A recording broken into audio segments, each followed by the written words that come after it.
You might have seen this remark on Twitter, or you may have heard it casually from your guy friend, which goes like this: "This old guy in the men's room took forever to pee, must be his prostate." While it is not generally a good display of decorum to speculate on someone else's health, it seems we are starting to make a connection with men's prostate health and older age. The most common condition we tend to think of is cancer, but that's not the only condition older men may experience.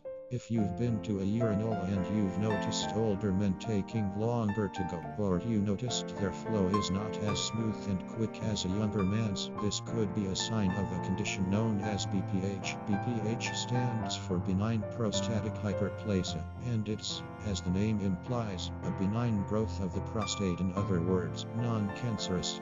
This growth of the prostate occurs naturally as a man gets older, and it can potentially present problems. If you can imagine the anatomy of the male body, the bladder lies on the lower half of the body. Below the bladder is the prostate, and out of the bladder and prostate there is the urethra, which is a tube that leads urine out of the body. This tube crosses the prostate because the prostate surrounds the urethra. When the prostate grows to a certain size, it can begin to squeeze this tube, making urine more difficult to leave the body.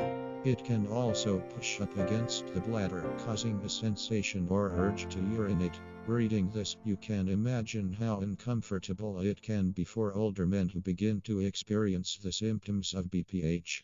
We wish it were socially comfortable to approach an older man struggling at the urinal to push his pee out and tell him to talk to his doctor to determine whether he might have BPH. Perhaps it would be easier to talk to him over dinner, or when he's drinking a cup of coffee we could give him tips on reducing his coffee intake so that his bladder doesn't get aggravated. Diuretics are best to avoid as much as possible when you have BPH.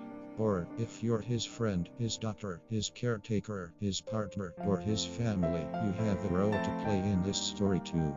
It's time for all of us to learn more about BPH and support men's enlarged prostate health.